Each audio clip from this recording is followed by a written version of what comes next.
to This and That. I'm Dave Lees. And I'm Jonathan Byer. And we're thrilled to welcome back Megan Duhamel. Megan, welcome back to the skating lesson. Thank you.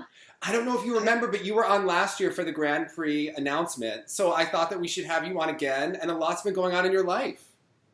You know what, I was thinking that I did last year's Grand Prix This and That, because I was thinking that I remembered talking about like people's strategies and stuff. So yes. I'm probably going to repeat stuff that I said last year, just amongst different skaters. I also think you're the only one that can remember from year to year how the ISU actually assigns it, because there are so many Russian ladies.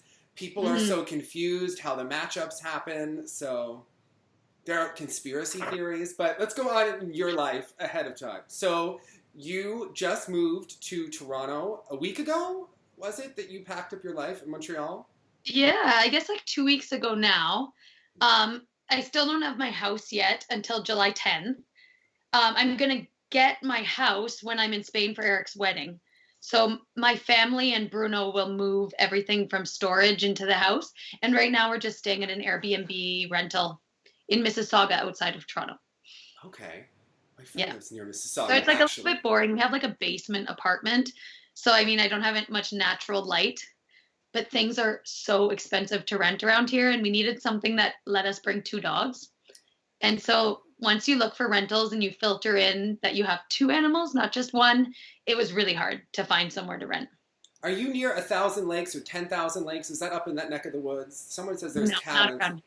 I don't know. Like in the city where the Toronto airport is. Like, I'm not by the airport, but I'm at the other end, but that's the town. All of Canada is really just a big blur when you go to school in the U.S., so we don't really know. I'm confusing. I don't know this area very well myself, actually. This is, like, I've only been here a handful of times in this, like, west of Toronto. I think my friend is from Muskoka, not Mississauga. I think Stella Uma is from Mississauga. North. Yeah, that's really nice. That's like cottage country. Yes. So I think Stella Uma is from Mississauga. What? Mississauga.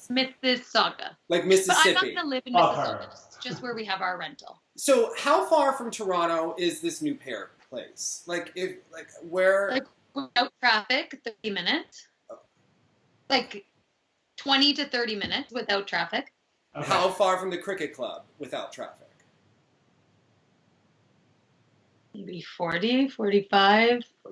45. And then we have 25. The Granite Club too. Bruno says 25. Okay.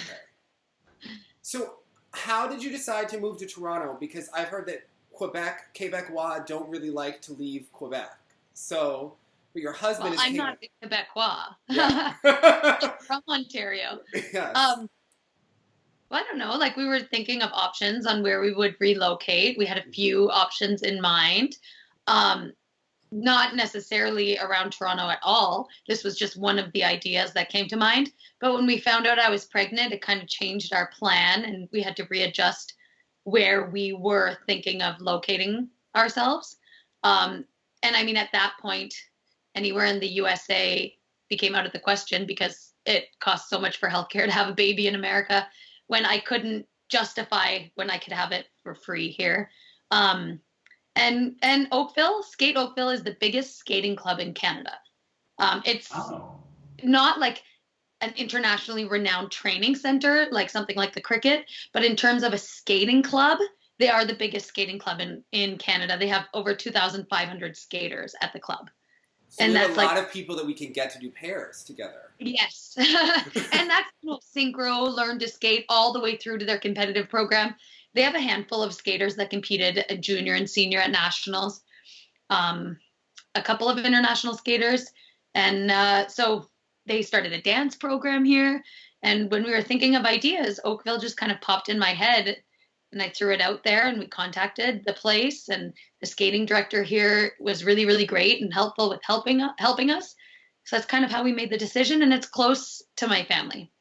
So when did you tell all the skaters? 4 hours from my parents and about 1 hour from my sisters here. Now, how did you go about telling the skaters and navigating that? Because that's obviously tricky. So. Well, I didn't have any skaters to tell. Well, your husband did. Well, I mean, he had to tell the coaches that he worked with and tell the skaters that we had decided as a couple and as a family now having a baby that we were relocating. And And then a few people shared their interest in joining, and they came. So I saw Kirsten Moortowers in the group photo. It's very Canadian, so no one said anything, but I would think that she's taking from you. So have you started working with Kirsten yet? Well, I mean, Kirsten and Mike are Bruno's team, Okay. and I'll be used as needed. But that's not my, like, wouldn't say I'm their coach. I will just help out all of Bruno's teams as needed. And we have a couple of junior teams and a couple more senior teams coming next week and again in August that I'll be helping with and coaching as well. But So, of course, Megan, Bruno will be the main coach because I'm going to have a baby in a few months, and that's in the middle of the competitive season. So the responsibility on going to competitions at that point will not be with me. I was just curious, when you work with someone, like, let's say you're in and you're going to be working with Kirsten and talking about certain technical things, is it ever awkward having been colleagues? Like, I was curious about, we had talked about this a little bit with Aliona and Alexa when that first started, if it felt strange to receive that information from someone who seemed more like a peer than like in a coaching situation previous to it. Maybe. I mean, okay. I'm the other end, so I don't know if I'm the right person to ask. I mean, I think that in terms of like some elements and certain things with skating, like I have a lot of insight from my own skating, but also from studying skating and studying sport. And they're a team that I watched for the last 5 years. Right. I've been watching them every day since 2015, 4 years. So you see a lot, and you see like how a team works and what works for them and things that maybe they need to improve and work on. And so, I mean, even when I was training with them or last year when they would come to the rink and skate, when Eric and I were getting ready for shows, you know, I always had my eye on what they were doing and what they would do in competitions and what type of points they would get for certain elements. So I feel like I always had that eye on what they were doing. Okay. So, and I mean, Bruno is guiding that team, and he tells me what their goal is and what they're working on, and then I assist in any way I can. It's funny, Jonathan, because Kirsten and Megan used to be big rivals like 6 years Well, ago. I mean, I just, Yes. yeah, and I would think that, That like, feels so far removed now, Yes. because I mean, with Michael in the picture, that's not the same story. Yeah. So I feel like it's just so far removed from our lives. That was like another lifetime ago. And if maybe there was like her old coach or Dylan there, like, or even like Eric, it changes the dynamic. But Michael's so far removed from the former situation of Kirsten and I being like rival competitors that that I just feel like that's so far in the past, even though it wasn't that long ago. right. So I've heard that you're good at helping with the death spiral, actually, Megan, because Deanna went and she was working with you. And she said that this Canadian death spiral is like mind-blowing, the difference in the technique. Canadian death spiral. What are you people do? What are you Canadians doing about the death spiral that we're not doing in the U.S.? She said that it's incredible. Like, well, I mean, okay, for example, somebody like her is that we want her to be able to be in a position that it keeps resistance for a level 4 for over 3 revolutions, for the guy to be in his pivot for just over 3 revolutions. And there's certain positions where if the girl arches back too much, she won't be able to hold the circle and keep resistance. And the guy won't have enough speed in his pivot when she's in an arched position as more of like a square, flatter position. And that's in certain death spirals. I mean, I was watching Mini Juju's inside death spiral with her. Mini Juju on Instagram had kind of like a flat back as she was going around. Who? Justine Brousseur. Yeah, especially in a back outside. Like if you watch Justin or Kirsten has a really good back outside, she's very flat. She doesn't arch. And that helps her keep the resistance and get the level 4 that's required now. Whereas back in the day, before there was levels, you used to see a lot of girls in a back outside death spiral really arching back. And it's a beautiful position. But I've never seen somebody hit that position and sustain a death spiral long enough for a level 4 while arching like that. So that was like something that like played around with when Deanna was at the rink. So now what is Eric doing? Is he going to be in Toronto? I've heard that he's pretty good at coaching too. So what are his plans? I think that he'd probably like to work more towards choreography than coaching. That's the impression I get. But I mean, he's getting married this summer. I think he'll spend a large chunk of the summer, if not all of the summer, in Spain. And beyond that, I'm not too sure what his plans are for the fall and throughout the winter. I think last time I talked to him, he was trying to figure that out. Now, are you going to be doing shows in the spring? I mean, you're going to have a baby. So, like, do you have to plan that, okay, I'm going to be back on the ice in 2 months and then doing shows? Well, yeah. I mean, that's impossible to plan right now. I'm playing it by ear. I said that we're not going to book anything until 2020 and then decide once the baby's here if I want to go on tour again or not. That's a big commitment after such a life-altering and life-changing experience that I'm not sure that's something I'll want to do right away, or maybe I will. I mean, I don't know, and I don't want to make commitments that I can't keep right now. So when the time comes and the new year comes and I've had the baby for a few months, I'll figure all that out. But I'm keeping all the options open. So what was it like touring while pregnant? Did you have morning sickness? Were you feeling okay? I mean, that was the first trimester, so what was going on? I wasn't sick. I wasn't nauseated, but it was terrible regardless. I mean, I was in Japan at the beginning, like in the first month and a half of pregnancy doing the tour in Japan, and just already with jet lag, and I drink a lot of coffee. So then I'm trying to come back and have only one coffee a day, plus the exhaustion of being pregnant. The tour in Japan, Stars and Ice in Japan, was almost becoming unbearable to me. Once we got to Canada's tour and I wasn't experiencing the time change as much throughout Canada, it was a little bit easier. But for the most part, I tried to do nothing all day and keep my energy as calm as possible so that I had energy for the show.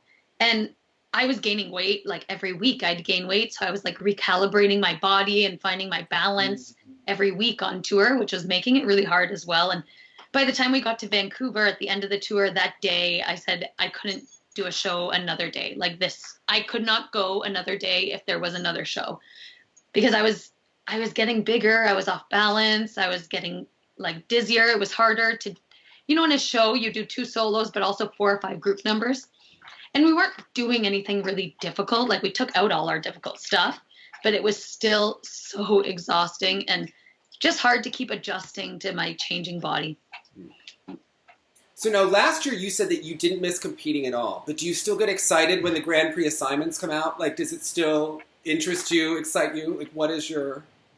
Well, I'm still curious, like, where people are going to go and, like, how it all played out and who got 1 and who got 2.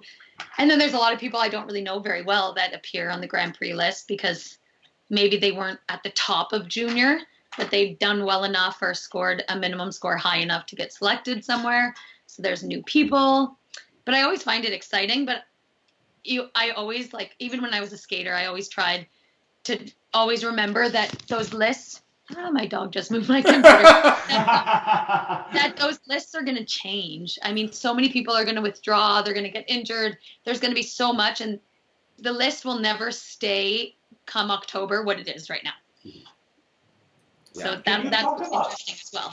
And we sort of talked about this, I think, maybe last year. But can you talk about when you and Eric were kind of thinking about the next season, how much say you had in where you went, who you might be up against, how much you were in control of that, how much the ISU is just sort of throwing things around date-wise? Like, what was that selection process like? Is it number 1 in the world that gets first choice, or is it world champion that gets world choice? Okay.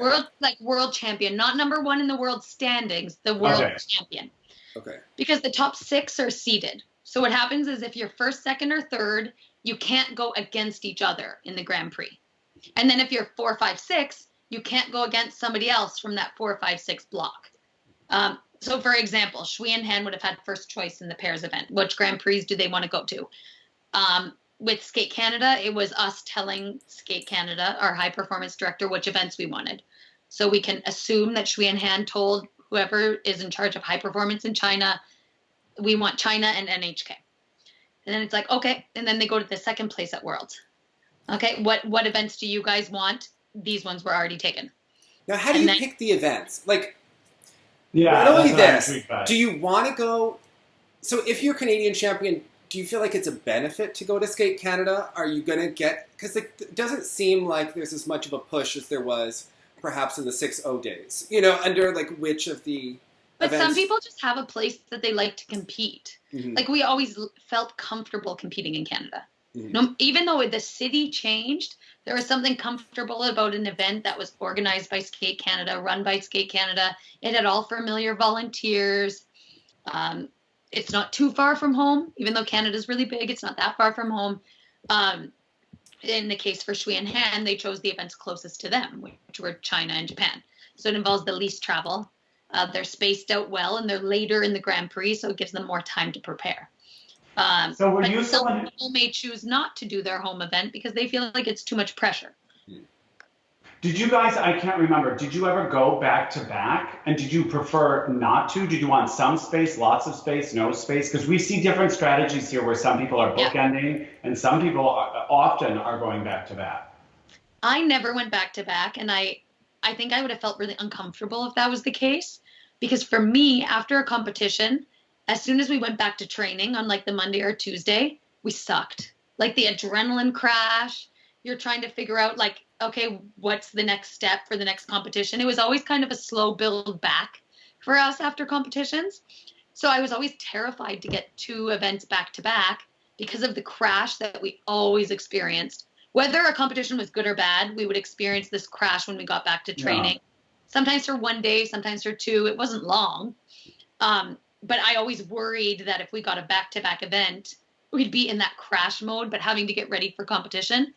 But what I've heard from people who have done back-to-back events is that the adrenaline just keeps going because you know you're competing again. Your body knows, and you just keep on training systematically as if you had not competed the weekend before. And maybe it's a less emotional experience when you know that you have to compete again. I personally wouldn't have liked it, but some people do. We see Brady. I think it's Brady who has Skate America, then Skate Canada back to back, which is not bad because they're almost in the same time zone. They're only 1 time zone off, so she's only going to go to a 1 hour time change, or 2, 1 or 2. It's a very small time change, with Skate Canada on the west coast and Vegas being just slightly west. So I think it's just 1 hour. So I mean, for her, it's such a small time change. Why not just make the trip, get it all done, and then have a chunk of time should she make the Grand Prix final to really make the corrections that are needed for that event. My other question for you was, did you find out who was going to be at each event when we do? Like, was it just as much a surprise to you? Because a couple of times here, there seems to be strategic head-to-heads happening, sometimes within domestic situations, you know, at one of the events, and sometimes internationally, there's a couple heads up consistently. You would find out when the list comes out who you're against. Okay. We had one exception the year of the Olympics, when we had asked for Skate Canada. Our high performance director called us from the ISU meeting and said, look, Skate Canada is going to have Aliona, it's going to have the French, it's going to have Peng and Jin from China, and Lubov and Dylan are doing it. Do you want to switch events? Because it was so stacked. And I think Zabiako and Embert were there. It was such a big event. And we said, no, we want to stay. We don't need to switch events. But that was the only time that I was advised of who would be at the event. And it was because Skate Canada was wondering if we wanted perhaps to try for an easier event. So in the U.S., no one ever wants to go to China. The time change, it's not as fancy as Japan. It's considered like the Old Nations Cup, like where the C team goes, right? Well, like it is the Old Nations Cup. So like the A team goes to Skate America because it's the national champions, and then everyone else either wants to go to Canada for their first event. Everyone wants Japan or Paris, and no one wants to go to China because it's far, and Russia because there's always the feeling that everyone gets hosed politically. So what was your strategy with events? I never, you know what, I did all the Grand Prix but Russia. I never went there. I have no problem with that, I'm sure. I wouldn't have been welcome there. I don't know. But I was never chosen to go to Cup of Russia. Once Eric and I started doing well enough that we kind of had a say, we always asked for NHK because we really liked going and performing in Japan. It really had nothing more to do with it than that. We skated terribly every time we went, but we still asked to go back, almost like we were hoping we'd finally have a great skate there. And it worked well because we had almost a month between Skate Canada and NHK. So that was why we always chose that event. It was the perfect time to come down from Skate Canada and rebuild for NHK. But sometimes with the people that request a later event, and the later event is usually NHK, sometimes NHK's earlier, but usually it's at the end. The one downfall with choosing that event is that the Grand Prix final becomes really fast. The Grand Prix final turns around really fast. You have to usually travel. It's not normally in the country of most of the skaters. So that's the one thing. If you're traveling from North America to go to NHK, back to North America, and then going to Europe for the Grand Prix final, that's a lot of travel. And I remember the one year we skated terribly at NHK, but we made the Grand Prix final in Spain. And then we ended up winning the Grand Prix final. And I remember Tamara Moskvina being like, I thought you guys would suck here. Canada to Japan, back to Canada to Spain. I thought you'd be exhausted. I mean, she had planned for us to be exhausted, but we showed up ready. So, I mean, that's just the risk you take by taking the last event. Now, how much say does the Federation get? Because there is a conspiracy theory online, and this has been brewing for some time, and I guess it's like, there's a feeling that Kostornaia, because she doesn't have the quads, is like not in favor in the Atari camp, and that's why Zagitova is going against her and not the girl that have the quads. But I find that really interesting because when I saw the events, I was like, ooh, like Alina could lose to Kostornaia at both her events. Yes, because I think that Kostornaia has the best components. Such an amazing skater should Alina have a mistake. That was the way I saw it. I see Kostornaia as having the good components. I think the judges are going to see her as a more senior skater. Mature. Yeah. But your main thing, quality. But the main idea here is, are they pitting them against each other intentionally versus some of the other pairings? Do the federations have the power to do that? Like, I think to some extent, yes. I mean, I've never been a member of the federation sitting down at these meetings, so I can only assume from how I've been told they work. But the thing with Russia is that they had so many ladies, and you can only send 3 to each event. So, I mean, they were stuck trying to, like, probably put together this puzzle of who goes where, who gets to, which amazing skater that has a chance to medal is only going to get one event. I mean, there's so much shuffling that I can imagine that there was some strategy in terms of putting people at events with the Russian ladies, and some like, how are we maximizing these spots with our top ladies? I mean, I don't think that they would have been put against each other to pin each other. But should they finish first and second at both their events, they both make the Grand Prix final. I mean, we might have an all-Russian ladies Grand Prix final. And Medvedeva clearly wants to do Russia because of the situation there with her, with switching, to sure that up politically, and then... But she's against Trusova in both events. Yeah. Which will be it will be really interesting to see how it boils down between the two of them. And I just didn't know how much intention was behind. And Alina would have had a great Russian at their events with them. Yeah. Whether it was Trusova or Kostornaia, they were going to be bound to at least go to one, most likely two, with another top Russian, because you can't avoid it when Russia has all these good ladies on the circuit. It was just a funny thing, I think, that they were both matched up, not once, but twice with the same people. I didn't know if they were curious to see, okay, here's how Kostornaia is against Zagitova. Now, how is she against, you know what I mean? It's possible that they're looking at that as they're going to try to name their world team later in the season. They could be part of their plan. Yeah. Like, unfortunately, we don't get Mariah. Like, how do we fit all these girls in the Grand Prix? Alina likely said she didn't want Cup of Russia. So then they need another girl from the top 3 bracket at Worlds. So they're going to go to the next Russian, who is Medvedeva. I wonder, I guess she wouldn't do Cup of Russia because maybe because she wanted to do Japan, because that's where she has a big fan base in Japan. Obviously, it's a desirable one. And then she went 3 weeks earlier. It seems like everyone is kind of... like spaced out. Yeah. Yeah. It kind of makes sense. But I've seen often in the past Russian skaters not, like the top Russian skaters not going to Cup of Russia. I've seen this on many occasions more than any of the other host countries. Yeah. We often had Tatiana and Max not going to Cup of Russia. Or one year they were at Canada and France with Eric and I, Max and Tatiana. They didn't do Cup of Russia. So I think it's something that's happened a few times throughout the top Russian skaters. Well, it's interesting. Mariah Bell is not doing Skate America against Eunsoo, so we won't see that matchup. And I like how the USFS pretends that it never happened, that we just have all moved along, like it never occurred. But it is an interesting field because Skate America has Wakaba Higuchi, who has medaled the Worlds before, Kaori Sakamoto, who's been very strong, Tursynbaeva will be there, Eunsoo, Shcherbakova, Tuktamisheva, Brady Tennell. I mean, it's a pretty stacked field. Every ladies event looks so strong that it's like any lady could be from first to fifth. Would you give across the board on the Grand Prix? So ladies is a mess in the U.S. Would you send Gracie Gold for the TBD?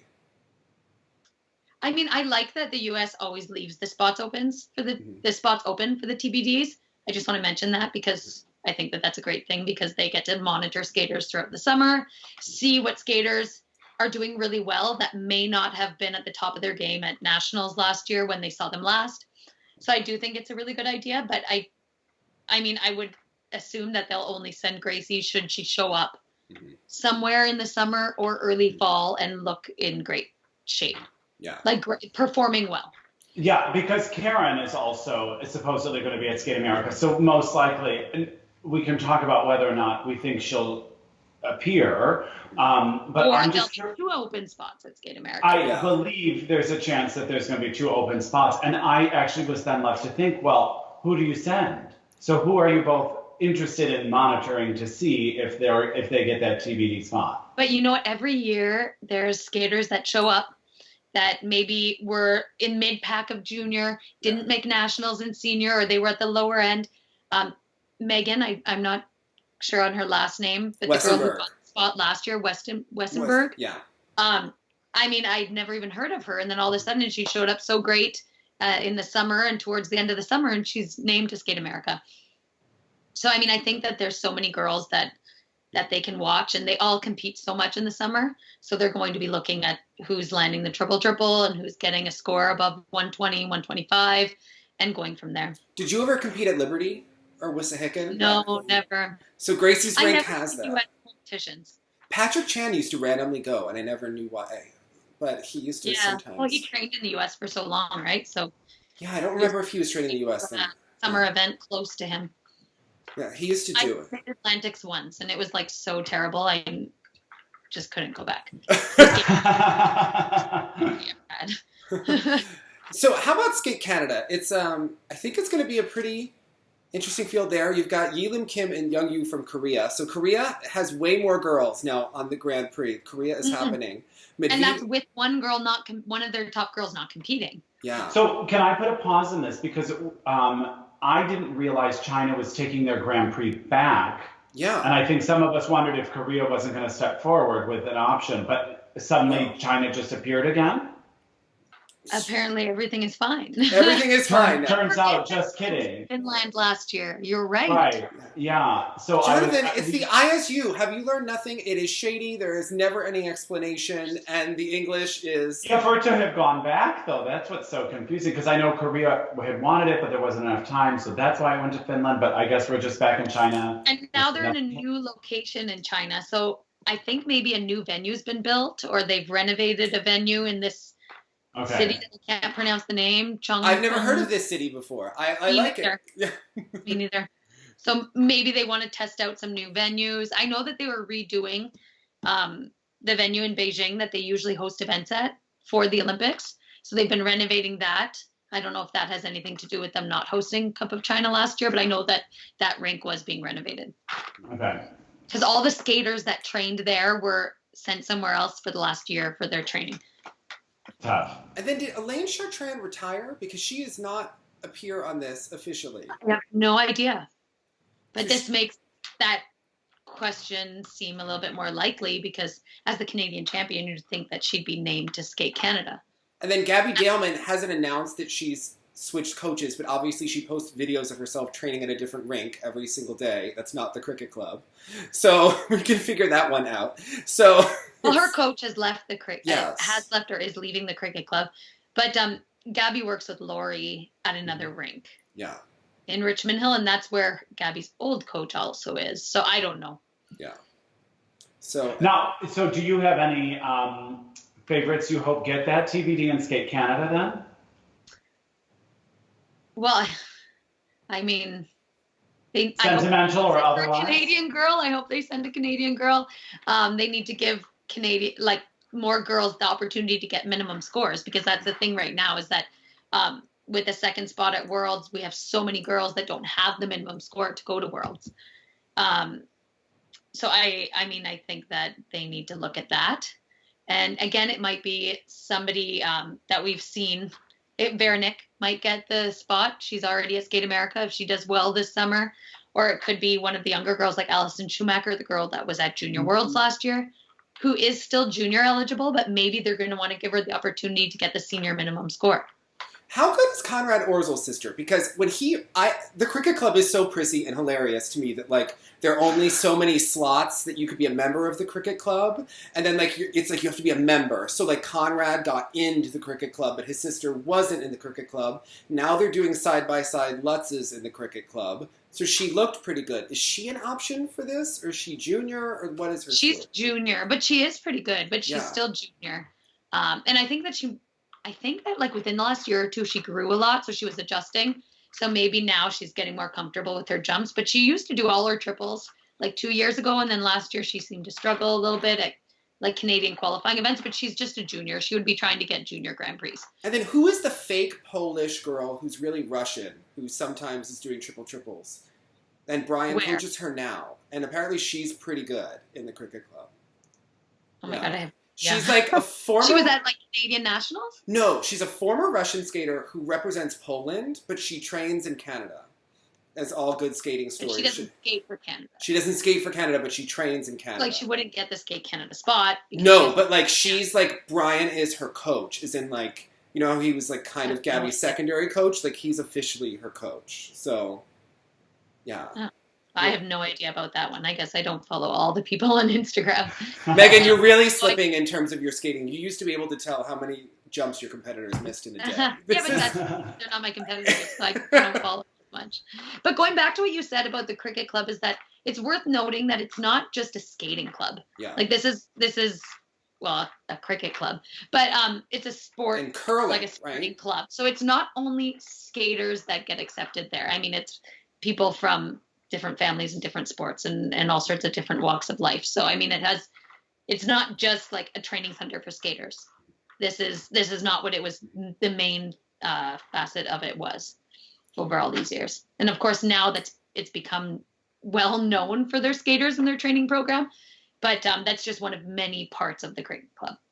Now there's so much focus on Medvedeva against Trusova for Skate Canada, but I have to say that I think that Rika Kihira is the real one to look out for here. She looks the most prepared. She usually is very prepared. I think she's the most complete skater. Yeah. And more mature skating than Trusova. And Medvedeva. Yeah. Like better skating skills, better... And she has the advantage in the short program because she could use her triple axel where Trusova doesn't have, or maybe she'll come out with one, but as far as we know, she doesn't have a triple axel. She can't use her quad lutz or her quad sow or toe in a short program. Yeah. So she'll fall to a deficit there should Rika be able to skate a clean short with her triple axel. Well, that's the question. And the under rotations aren't going to be as severe this year. They're slightly less for jumps. Yeah. So it'll help Rika going. It's like it's very minimal, but yes, it will be slightly less. Now in France, that's when we'll see Zagitova, Mariah Bell, Kostornaia, Kaori Sakamoto, Higuchi again. So that's a solid... Did you see that they listed Sotskova's name? Yes, Jonathan. Maria, put it away. I'm just teasing, but I was surprised to see her. Skating another year. Yeah. Okay. I did read that. We don't have Lianova on the circuit though. She was the one Russian that kind of got pushed aside to fill the spots with the young ones, I think. That's exactly. So Marin Honda does have a Grand Prix still because she has points. Just the one, right? Just one. Yeah. But there is a TBD at NHK, but she's not necessarily considered to be in favor by the Federation. But if she looks good, I'll be curious when Japan fills that, because she still is training with Rafael. And I think that the Federation will probably be monitoring her, even if that means going to California to to watch her or having her come do some small event in Japan. If she's doing any of these shows and tours throughout the summer, that federation, they're watching that. They're watching the skaters in the training sessions there and what they're doing in the show and using all of that to see who they're going to name. And they have a summer camp and evaluation in the summer too that probably is more serious than the U.S. I'm not sure how Japan's national camp goes like that, but I'm sure that they do run something. Plus, they always send skaters to early senior B events. They're always good with sending the skaters to all the senior B events so that they can see what their new stuff looks like and how they're doing. Misatiko is going to be in China. Sofia Samodurova, Shcherbakova, Tutumisheva. So that's a stacked event. Oh my God. Reiterating what I said, that I think that the Grand Prix final will be 6 Russian ladies. No, maybe 5 with Rika. 5 with Rika. Yeah. Which is just because you look at fields like that in Satoko is such an amazing skater, but I mean, she could be anywhere from 1st or 2nd to 6th. 6th, yeah. I mean, it's crazy, the depth. I'm curious how consistently the judges will now reward Tursynbaeva on this circuit, because I think she might be able to sneak into that final, depending on how things shake down. Yeah, but do you think that Terry's going to care about her as much this year? Because last that's year, what I'm wondering. She was at Terry's number 2 senior last year. Now with the seniors, she's like number 5, and she's not a real Russian, so they're not going to. Well, and she had something to prove, didn't she, with her? So, and she proved it. And plus, if Terry's going to spend any attention on anyone, it's going to be Shoma Uno and not Tursynbaeva. So. Well, it depends on if Shoma stays there, but. He's competing a Cup of Russia. I did see that. He's getting the Russian judge. He should stay there. But it'll be interesting to see how she does this season, how consistent the quad sow will be. Because China, she could probably with who choreographed her programs. Right. A lot to watch for now, as she's going to probably feel a little bit more pressure because now she's reached this higher echelon. Let's talk about the men, because the men have a stacked, because the thing is that we always think of the men as the top 3 being. I'm sorry, Dave. One last side note on the women. I was just thrilled to see that Ting is at both. That she got 2. Yeah. What's her second one? She's doing France, and she is doing NHK. Don't get too excited. Ting is currently not jumping. She's been injured with an ankle for several months, but the father thinks that he can coach her, so he has her skating. It's a mess. So it's all going to be fine then. It's all going to be a mess. Okay. So is she still in Colorado? She's gone back and forth between Colorado and Maryland, and she has a high ankle injury, and the PT took away her skates at one point, so she just skated in old skates. I mean, it's a complete mess. So just have no fear. The U.S. will mess this one up too. Anytime we have. I did because I started to like her. So now it's all ruined. It's all okay. I'm sorry, Ting. Okay. It's all going. Okay. Lots of parents just need to calm down. So Skate America, for the men, it looks like it's Nathan, but he's going against Jason Brown and Junhwa Cha. So we'll see Ponsert, Breshna, and Boyang Jin, who is on a resurgence and working with, not working with Lauren. Working with Benoit. Yeah, I saw that. And Keegan Messing. Keegan is also at Skate America, who could be such a wild card because you never know.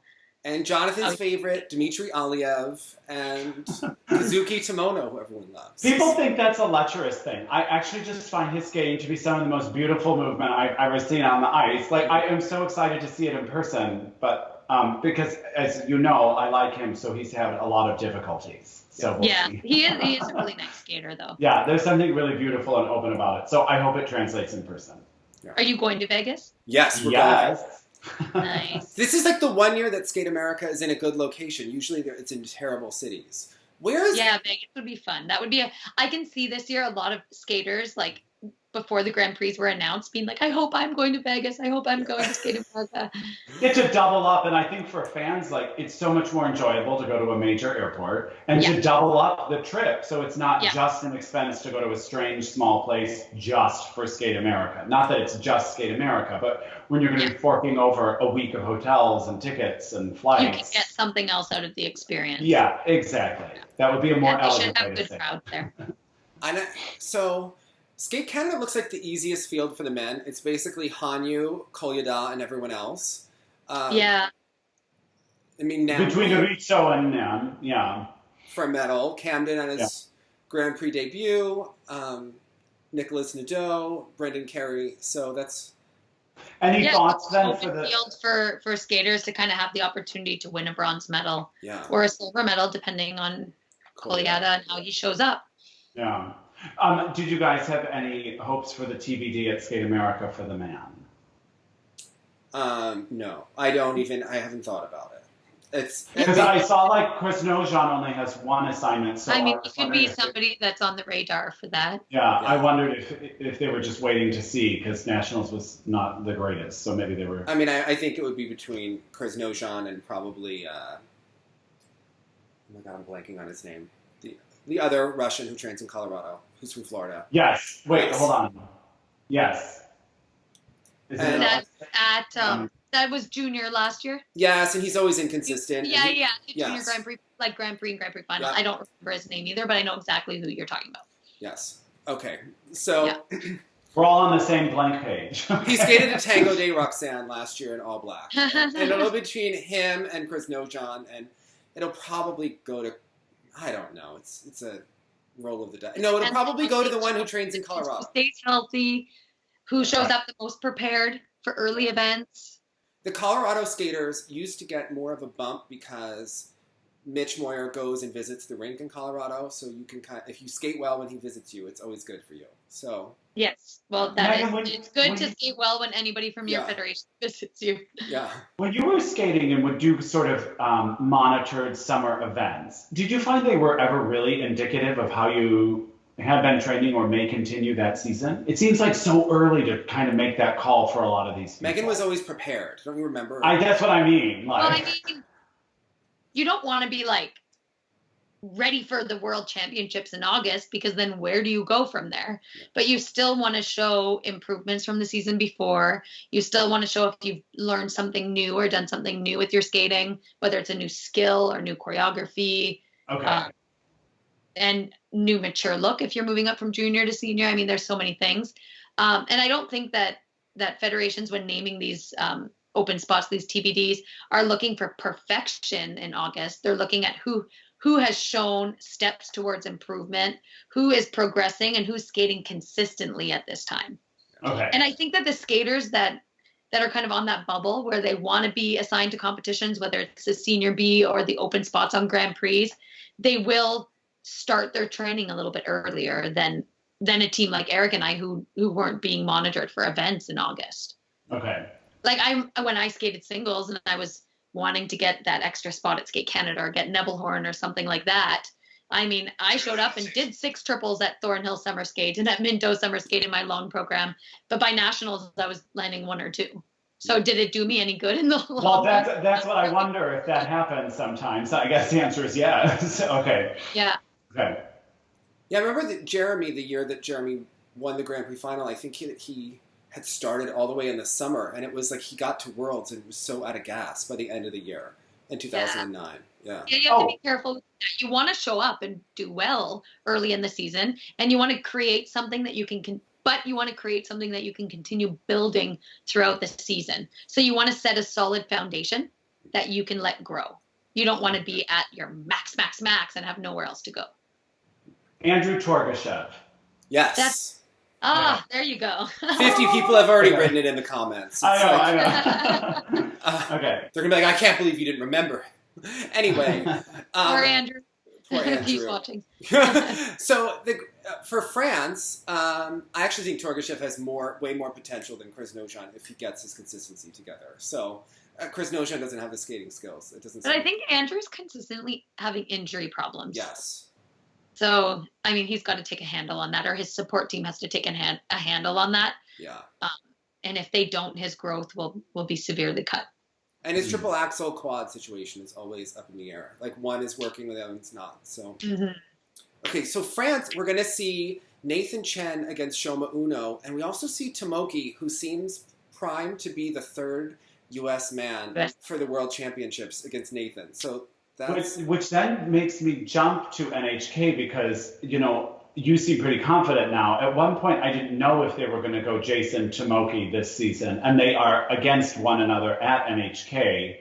And that's also a curious thing. I didn't know how much the federations are like, let's play this out, see how it goes. And it's close to nationals, so that'll impact how they get scored at nationals. I think so. Tomoki I know he was at Four Continents, but did he do the Grand Prix circuit last year? Junior. No. Junior. Yeah. Because it could have been a case of like, not necessarily the USFSA trying to put him against Jason, but he's just coming up to the senior ranks, did well at Four Continents, did well in the later half of his season, but wasn't guaranteed 2 Grand Prix events. Yeah. So wherever somebody else was going to pick him up, the USFSA obviously went with it to guarantee him getting 2. More that than like trying to pin him against Jason. Yeah. Okay.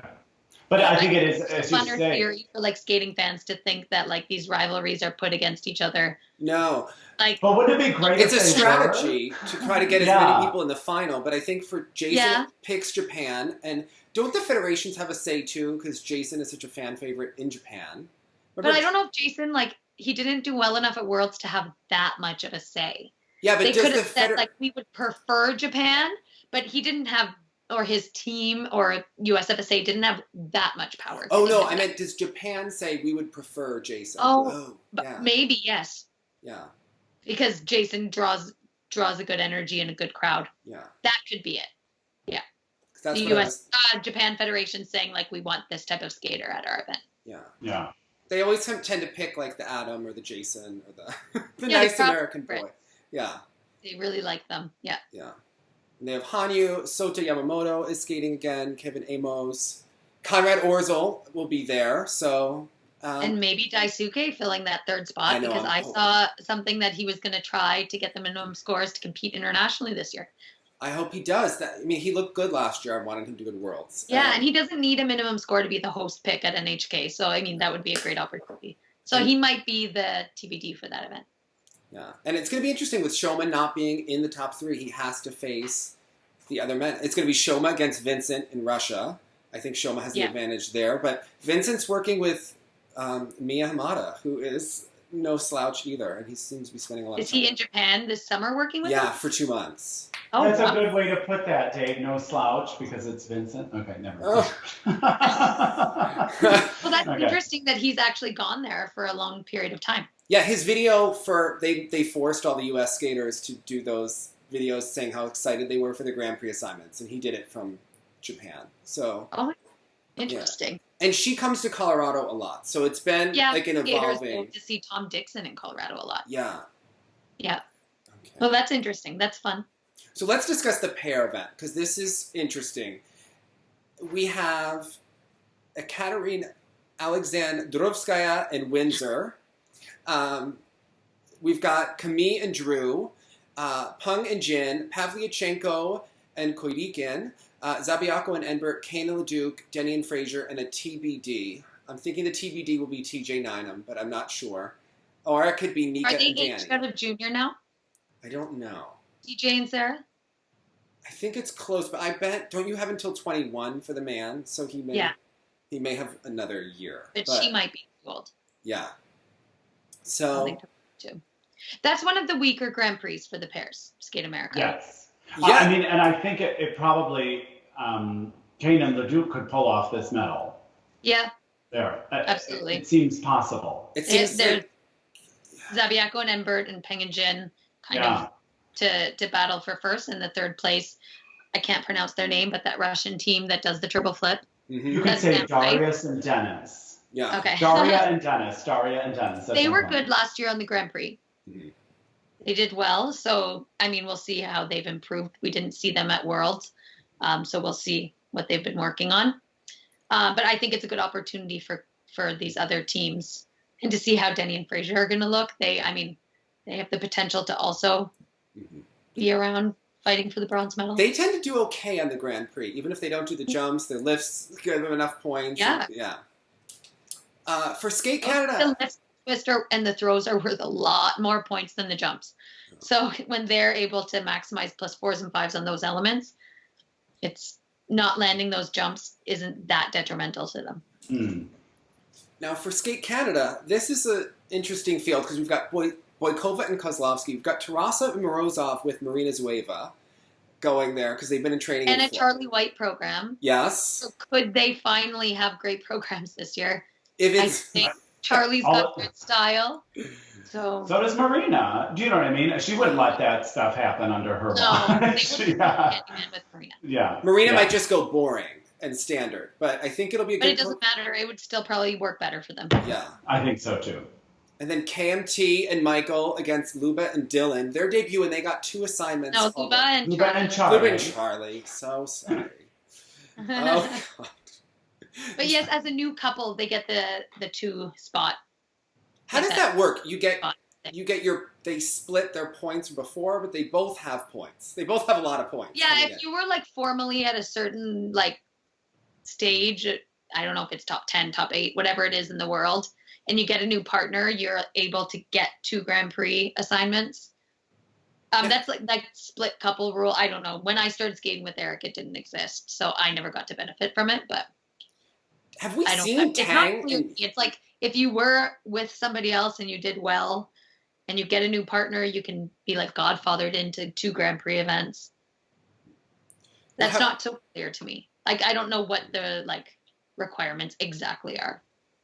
I feel like we're going to see a new Alexa and Chris. Either it's going to be the beginning of something stronger or the beginning of the end. And I think it's going to go one way or the other.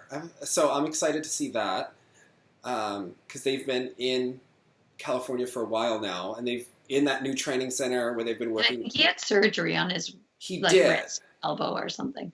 He did. But I know that they were bringing in everyone to work with them. Like Frank Caro goes in there. Gordieva goes in there. I saw that. Yeah. I mean...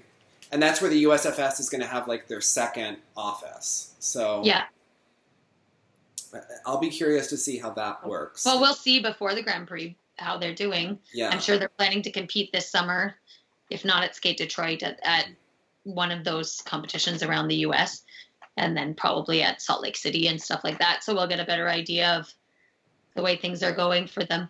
But they started last season with looking so strong, so I'm it's sorry. hard to know I was so the way blown away at that Neville horn. I was like, they got this. This is it. Here we go. And then I was like, whoops. Oh, shit. Yeah. It's so impossible to predict. Yeah.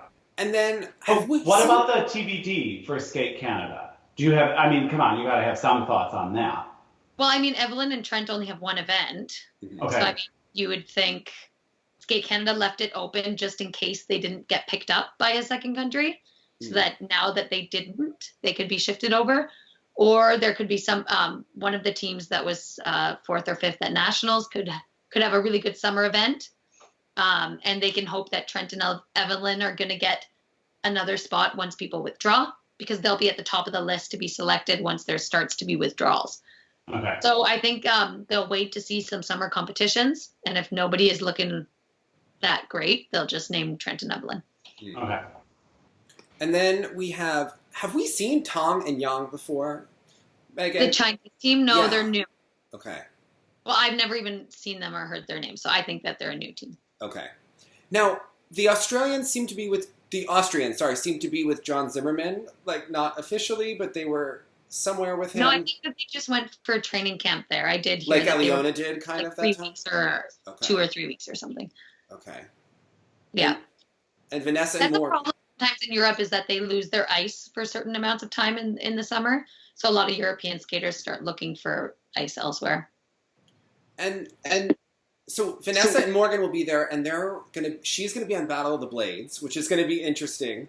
Will they be skating in your rink during Battle of the Blades, which films around there? Do you know? Or Oh no, I mean, not that we know of.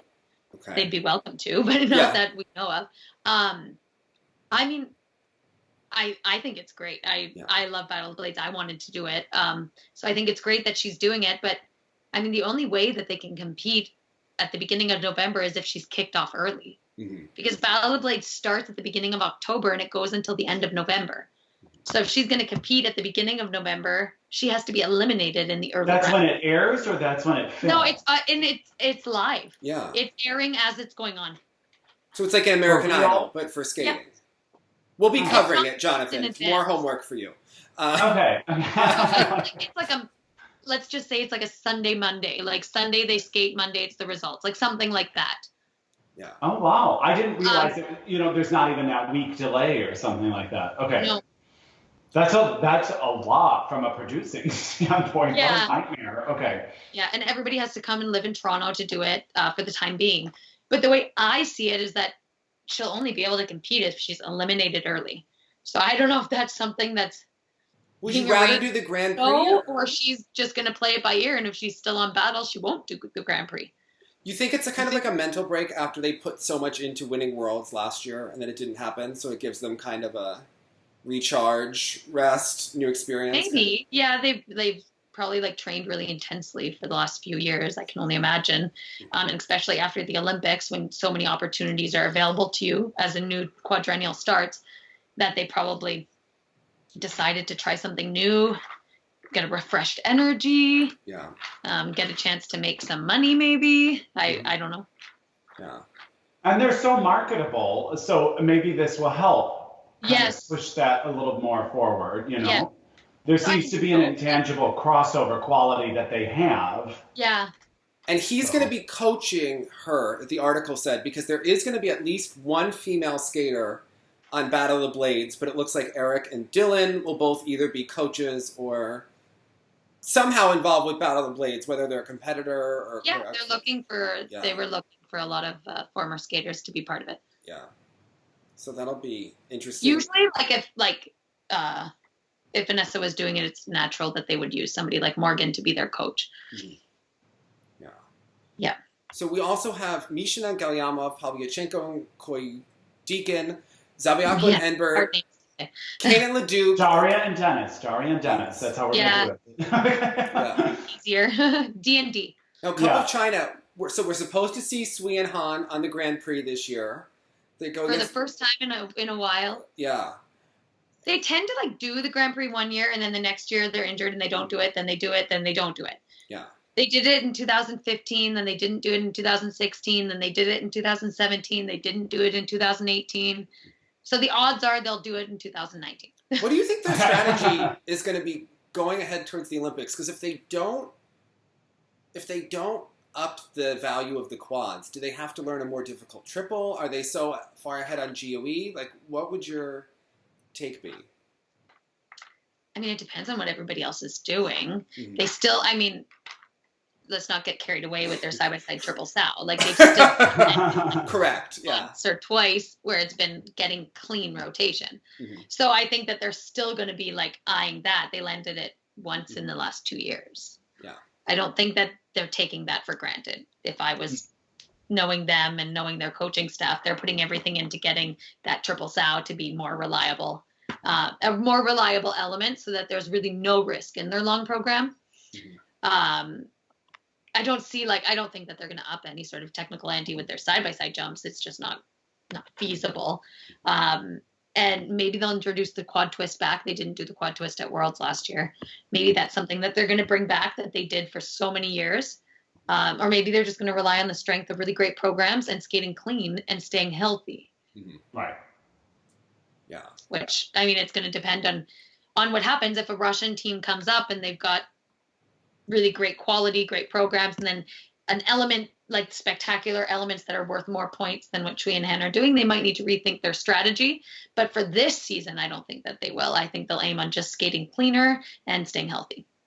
So for NHK, I have to say that it looks like one of the toughest fields. This is a deep field that's going to be tough because there's a lot of silver and bronze medalists here. Yeah. KNT and Michael, Sui and Han, Vanessa and Morgan, Mateo and Nicole. Yeah. Mishina Galyamov, Tara and Danny, and Alexa and Chris. So that is going to be probably the most entertaining pair field. And that Russian team, that won last year, I don't know how to say their names, Mishina. And Galyamov. And her partner. I think they're going to transition quite easily into senior. They're already very mature. They do a lot of high profile elements and elements worth a lot of points. So we'll see if they come out with better programs this year than they had at the junior level last year. But if they do, I think that they'll transition very easily into senior. And then for dance is not as exciting usually. Just one note worth mentioning is that we don't see Yuan Tseng anywhere on the Grand Prix for pairs. Right. So is that perhaps confirmation that they are not skating together anymore? Do you think that would mean that he would be done, or would they find 18 years of Hao Zhang? Now it seems like 2 years in a row without him. That's strange. Do you think he'll find another partner then? I don't know. I noticed that they were just not there, and that the North Koreans, who were 11th at Worlds, only have one Grand Prix, Right. which is last year they had. And Trent and Evelyn, who were 12th at Worlds, only have one Grand Prix, which, I mean, usually when you're within the top 12 at Worlds, you get 2 Grand Prix. So those are 2 teams that only ended up with one. I guess they got bad luck in the shuffle and in the draw. Well, ice dance just got more interesting because Weaver and Poget did announce that they're not doing the Grand Prix, but then Caitlin's post made it sound like they were likely retiring based on how it was worded. Which definitely throws everything in flux. And I know that a lot of Canadian fans were concerned that they weren't going to be doing Worlds in Montreal. But I did look up, she is 30, he's 32. So they're certainly getting to that point where you try to figure out what you want to do. And they've been doing Worlds since like 2008. Yeah. 2007. It's a long time. Yeah. 12 years of World Championships and doing the Grand Prix circuit. And that's a long grind. Yeah. And although I very much did enjoy many of their performances, I'm okay with seeing the Canadians at Worlds in Montreal as well. Yeah. So it doesn't leave, I mean, although they are not at all the level of Caitlin and Andrew, it's nice that Canada has like a very third solid spot ready to take that A world team spot. that can still step up. Yeah. It also, not to be rude, but it didn't look like it was going to happen for the bronze medal. The way ice dance has been going, the Russians have really had a push with 2 teams that are threatening for the podium. You've got Hubbell and Donohue. You've got Chalk and Bates, who are resurging. Yeah. And then the French, it was going to be really tough to just hold on for like maybe a long shot bronze at Worlds. It's tough to keep pushing off other opportunities or school or coaching or whatever they want to do with their lives. For sure. So, And that as they were deciding their plans, this was something that yeah. probably passed over their minds. And the up and coming Canadian teams, you know, it's pretty close between Piper and Paul and them. Yes. Within a few things last season, like a few events, the free skate going to Piper and Paul. And I'm sure all these little things added up to making the decision that they did.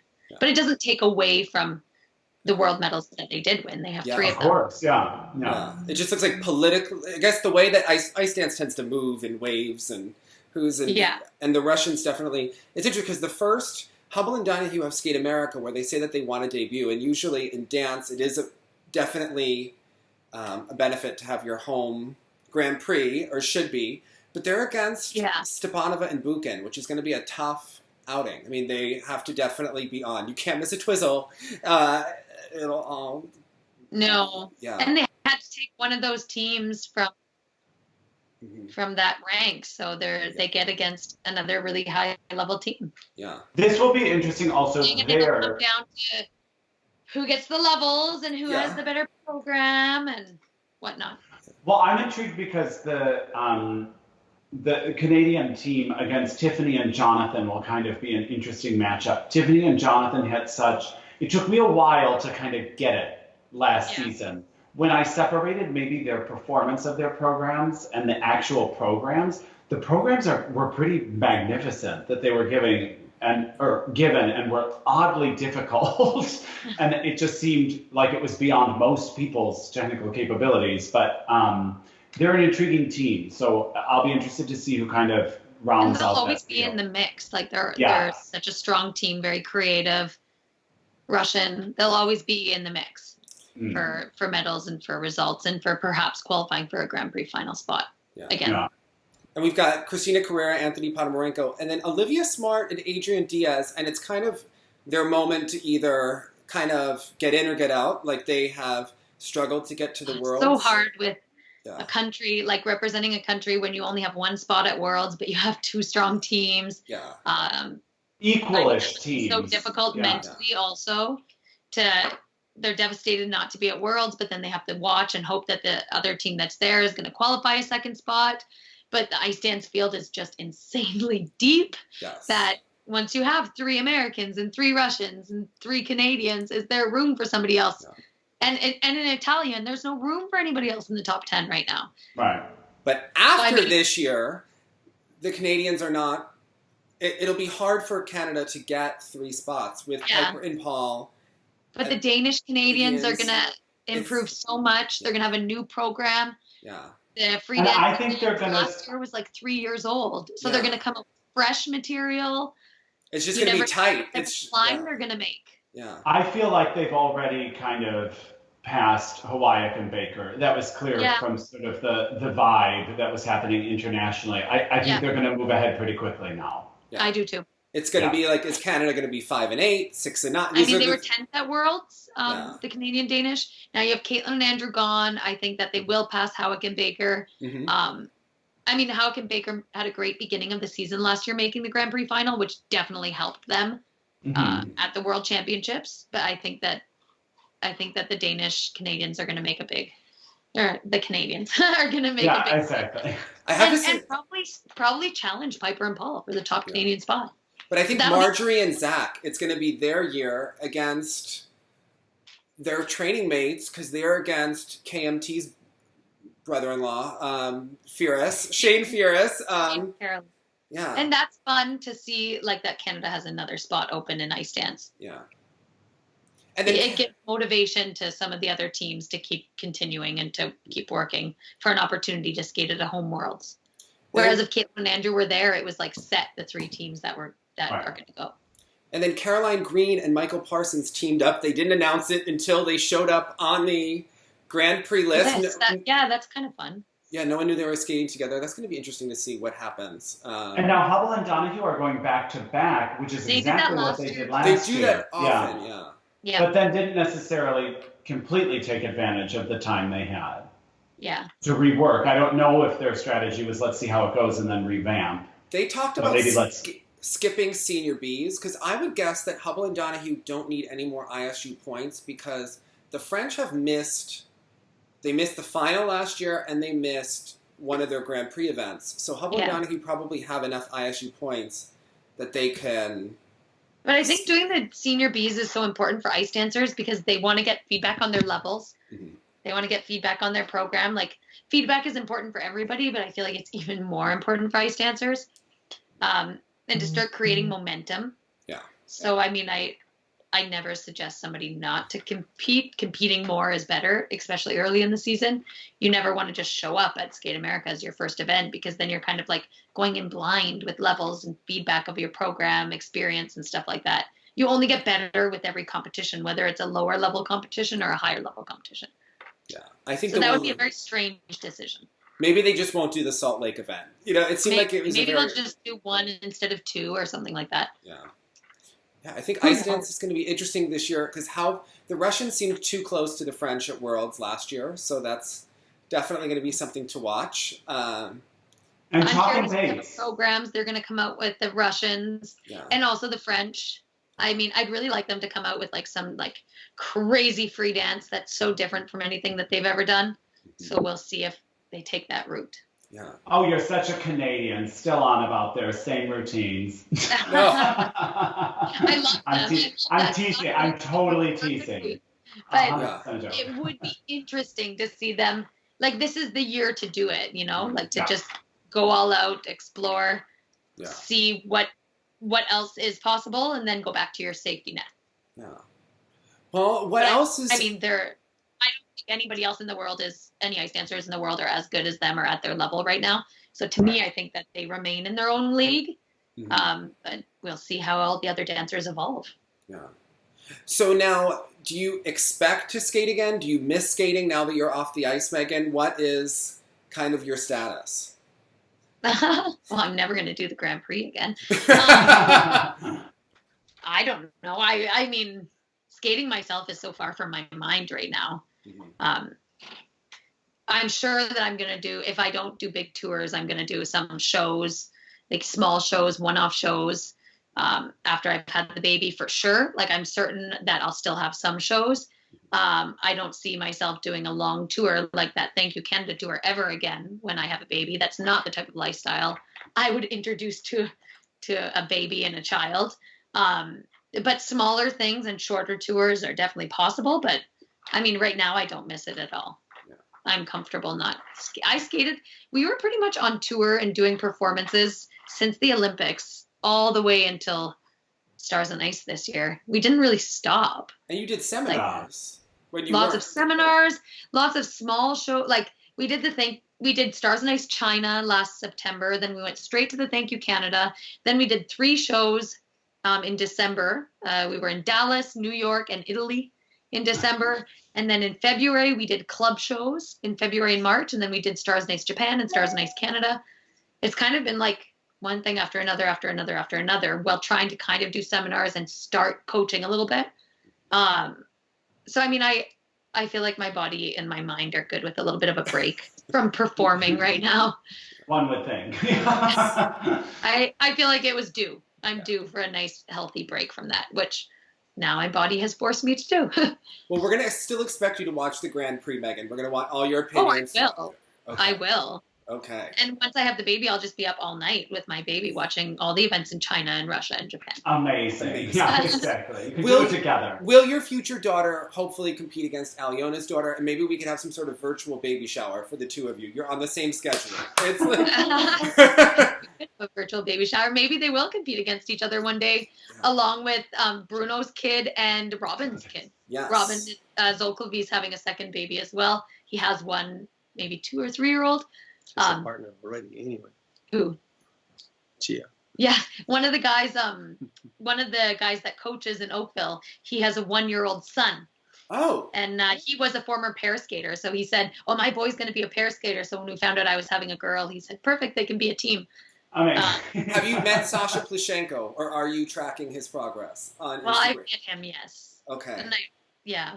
Are you planning that kind of Instagram thing for your child? The shows Plushenko does. He brings them to, and he skates in a lot of them.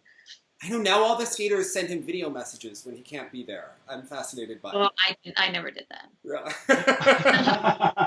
I didn't think I you never would. went that far. Oh, man. Well, thank you. I did see his Instagram today, and he has like 330,000 followers. It's insane. Like a 6-year-old. I try to get Jonathan to follow him, and he won't do it. No, I think I do now, Dave. You were like, enough is enough. You must follow this page. So I am one. You're one of the 330,000. I think. I don't know. I should. Yes.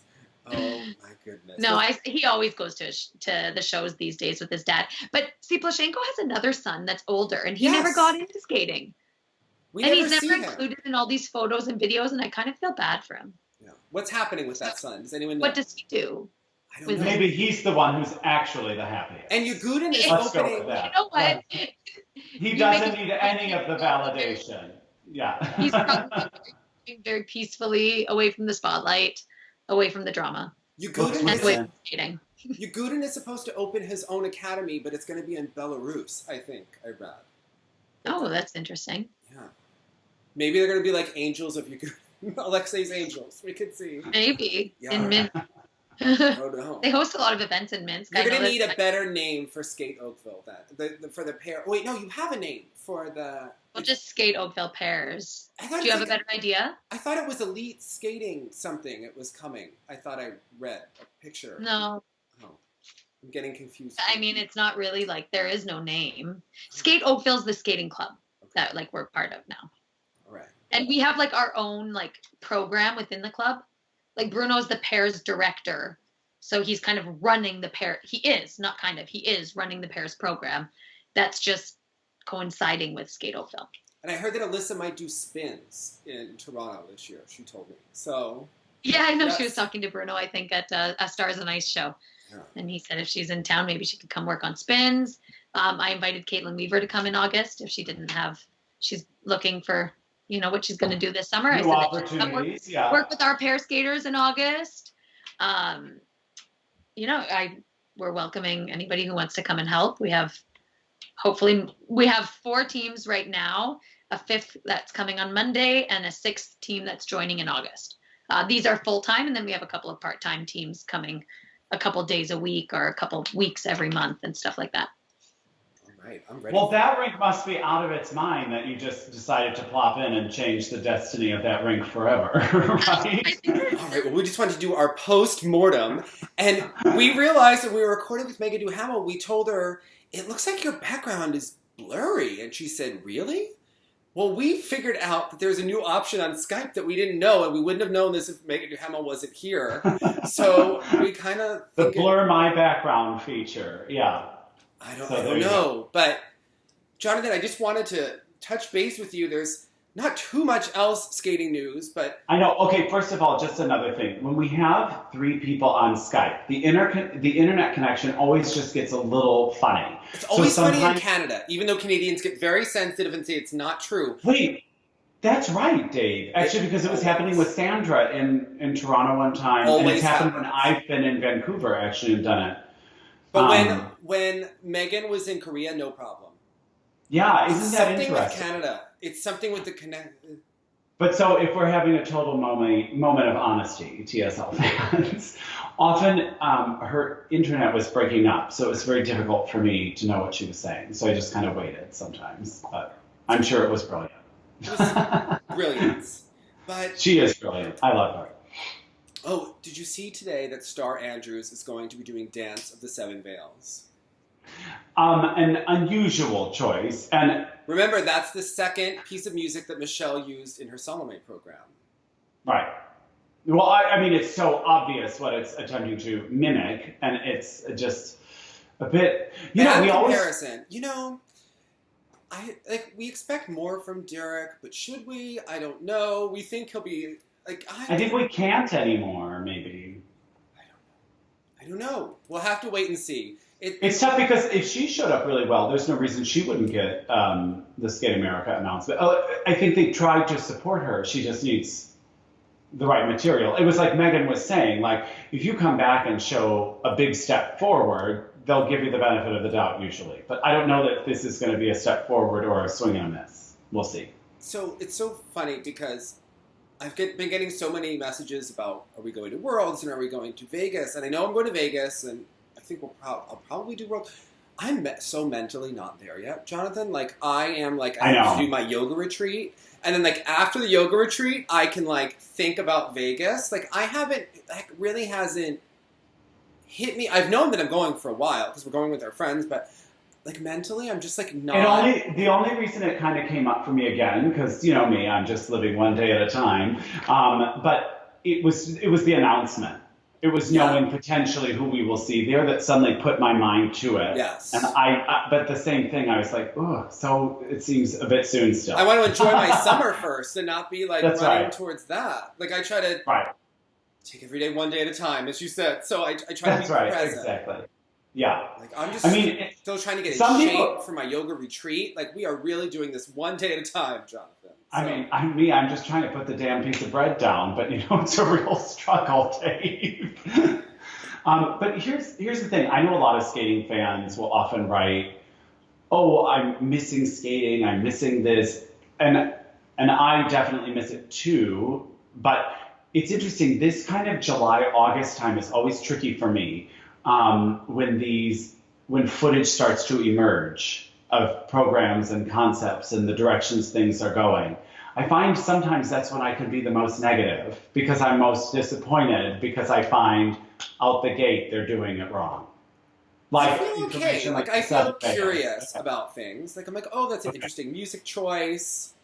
Things might make the playlist for I have, like, a whole yoga playlist. I've really been enjoying my time that I have in the summer to do yoga at night. I've been spending, like, a good hour every night in, like, with my playlist and, like, doing a new teacher on Yoga Glow, which is now glow.com. And I'm really just, like, having my time. Oh, we've been having a little bit of Enya and a lot of skating music that appears throughout different things. And I have to tell you, there is nothing like doing a little downward dog and, like, when you're really getting into, like, the different standing poses, and, like, that voice comes like, you ain't got the class or the charm, da-da-da-da-da-da. I mean, when that Papadakis' Cizeron piece comes on... just takes you right there, yeah. It makes me so freaking happy. I can't, like, it mind-blowing. Like I can't. It's like all the endorphins. Like I'm. And there are iconic pieces of music like that I still associate with skating first. And I play the Tessa and Scott first piece of music because I never liked the latch. Remember, I only liked the first piece, and that's right before the Papadakis and Cizeron on the. See? Okay. Interesting that's a back-to-back. Yeah. Although I was in the car with little Michael McDonald, and the playlist came on, and he was like, "This music's depressing." And I was like, "I enjoy my yoga music. Thank you very much." Exactly, but not when you're driving. Yeah. We were driving to go see you judge Miss New York. Yes. Delightful. Yeah. Okay. So we got into this a little bit with Megan, but I didn't want to push it. You know, she's coaching. We have to keep it PC. But yeah, and she's such a gracious person with her colleagues and opinions and things. So you guys were talking about if you thought that Karen Chen will withdraw. I get the vibe this year that she's going to show up and maybe not look great. I think it's going to be one or the other, right? Like, is she going to withdraw? Or, I get this weird vibe that Karen thinks that she's going to do it. She looks more in shape than she did last year. Where are you basing this? Is she posting clips of skating She again? posted herself doing like a triple Lutz, triple toe. Don't worry, it was still under-rotated. Nothing has changed. But the fact that she posted that, for some reason, she mustn't be showing up Jonathan, in my she algorithm. couldn't do that a year ago. She physically couldn't do that. Absolutely. Yeah. So, okay, I She had realize injuries.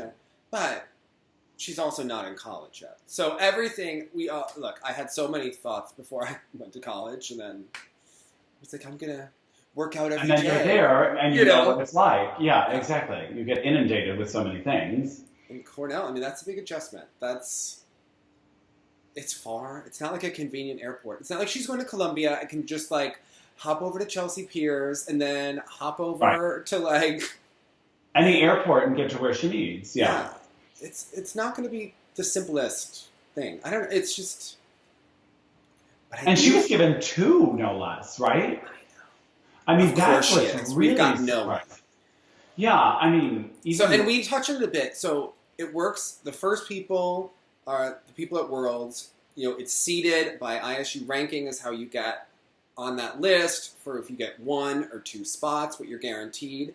And the U.S. ladies haven't been doing very well the last year, so we don't have a ton of people guaranteed 2 spots. There's a maximum of 3 per country. Then there's, the ISU meeting and horse trading. So there aren't American ladies, I think, going to China, is it? But we don't really have anyone to send. So don't come for me, Argentina. Like, we got to have good skaters. Well, yeah, there were a couple of comments that were like, no U.S. representation at this event or that event. And when you really thought, but if you took away quotas, is there someone you wished had it? No. And no, not at the moment. No. So.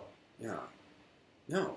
Like, I guess it's going to be between Megan Westenberg and Starr for that Skate America, but Gracie Gold, I have to say. But what about this Amber Glenn situation? Can I just say something? I didn't know. Jonathan, can I say something out of honesty? Like, we really need to talk about the skating fans in the U.S. Like, I hate that I don't hate it, but. Okay. How come we're the only people that have a clue? Sometimes, okay? It's not going to happen for Amber Glenn, okay? No, I don't think that I mean to imply that it would, but I'm saying she's had all the talent for, like, a million years, and, like, clearly not putting it together, right? There's, like, clearly something off in that situation. We had complete confirmation whatever happened at that Junior World camp once upon a time. Like, it's clearly a big old mess. Like, they're all the talent in the world. Tara Lipinski and Johnny say she's going to do well every year at Nationals based on absolutely nothing, and then we see her in competition. So I wouldn't send her to Skate America even if she looks good. I'm going to be like, really? Yeah, but do you see what I'm saying? Like, she's the kind of skater that could trick you at a test event. So, like, I could see her showing well. Yeah, like showing she's the kind of skater who would, and then doing more of the same. She would look good in July and then not. I would actually. Gracie's rounding into sort of form. Do you notice that? Like, there's no choreography in the program, but she's doing more sections of the program where I have to tell you, I might actually. A year ago, I wouldn't have sent Gracie anywhere. Now, I'm like, maybe it's the motivation she needs to, like. Or maybe now she's ready to be motivated that way or something. Like. Yeah. She's not there quite yet, but she doesn't need to be there yet. And like, the jumps are not all fully rotated, but they're, like, sort of there-ish. Like, you watch it, you're like, you can see that there's still talent there. And if they don't make the program too hard, we have to be honest. If Megan Westenberg and Starr have elite potential, because Gracie Gold inherently has elite talent, right? It would be more of an investment, yeah. But again, tough, like with people, again, they totally just gave Karen the 2, which blows my mind. Well, that's ISU points, because she was a top skater in the world for 2 years. Remember, the ISU rankings go by 3 seasons, and there's percentages. So she did a full season, 2016, 2017, when she was 4th in the world. She got points for that year. That was sort of her only. But she still went to the Olympics, and you still get points for like going to those events. And in the ladies, it's such a hodgepodge of retirements and things. And we got messages from Carolina's superfan Manuel Arnaud about why isn't Carolina? She's on the Rock the Ring tour, so I think most likely we won't see Carolina competing unless she decides to just go for Italy if she makes that kind of decision. So. Yeah, I think you got to like hedge your bets. And if Gracie can do a summer competition, and even if she just did a short program and it was credible. Credible. It needs that legitimacy to know that something is happening. 2 triples. We need 2 triples from her. It could be a triple Lutz double toe. I don't care. Doesn't need to be triple. It could be a triple toe second, like we can Michelle Kwan it, all right, and do a triple toe second jump. I would send her to Vegas. It's going to be more interesting, more relevant. You're going to get more tension, right, and potentially more people. And frankly, the old queens in Vegas, we're going to want to see her. You know what? Who do we want to see? I still get nervous about her. Have you ever? Yes, of course. I don't want to see a train wreck. Oh, and like if I was in Russia, it would have been too uncomfortable. Would for you me rather to enjoy. see Gracie good or bad, or sit through like someone boring from the Mitchell Johansson method? You know exactly what you're going to get. I know. We've had 25 years of information. They're all going to be a little bit uptight. The knees are going to kind of be stiff, and they're like good but not that good. They're like good for the Junior Grand Prix, maybe an alternate to 4 continents, but they haven't really. They're intense. They're tense themselves, and then their skaters are not like that. So I don't think that's going to work. And I'm. What about the pewter medalist? You mean the Hannah Harrell? Is she going junior or senior? That's the big question. That must have been the thing, because I was surprised. She needs some skating skills and some. Yes, she does. Well, as do many of the ladies on the Grand Prix. She needs a lot. So, but she could have been in that running had she gone senior. How old she is, but yeah, that was the big question: is junior or senior? Yeah. So, and there is that whole is Kostornaia against Zagitova, and the way that they're splitting it. And I mean, Kostornaia is also injured right now, so we don't know what she's capable of. Right. And she might be out of favor in June, and then when we get to August, she looks great and is doing her full arsenal of triples. I mean, she was just off the ice. She had the injury. They originally downplayed it. Maybe it was more. Who knows? You know, who the heck knows? And she wasn't in the picture. It's going to be in the PCS marks, because I just don't know. If you are at an event with Zagitova and Kostornaia side by side, I don't understand how it could go any other way but for Kostornaia in PCS. Have you not watched skating for the last? No, I know, but at least they're with the same country. Jonathan, I worry about you not being a vicious judge. Yeah, but when has it happened that they're from the same country when that's going on? Like a lot, like because she has Olympic champion and world champion going for her. Yeah, I don't know. I think if you see Kostornaia in person, I don't know how you can deny it. Didn't you ever watch skating when Bucherskaya was getting those crazy marks back in the day? Yeah, she was getting horrible marks. Jonathan, was she outscoring a compatriot who was better? Sometimes she outscored Irina. She won the short program at the 2000 Worlds. Yeah, that's okay. Remember, she skated in that ripped green dress. It was that. I try to forget all of that. It was the whole piece. We didn't even know vocal instrument was allowed. I don't even know if it was, but she was Russian. Jonathan, this is not our first time. This is not our first Grand Prix. It's true. It's true. However, I guess I had forgotten about the Maria Arena situation, but with the same country. Sometimes I think you think it's like new thing. No, Jonathan. It's like knowing that an American other than Johnny Weir is going to get hosed at Cup of Russia. Like, yes, it's going to happen. Remember what happened when Jenny got Cup of Russia and only Cup of Russia? She quit. She knew it was over. Yes. That was the final straw. Yeah. Yeah. And you know there's like, when Russians just go to Cup of Russia, like, situation. Yeah. It's not our first rodeo. We are... Okay, now here, I'm going to throw this one out there. I was looking at the dates. I'm singing in China at the end of November and early December. So I was like, do I go early and try to go to Cup of China? Have you been to China before?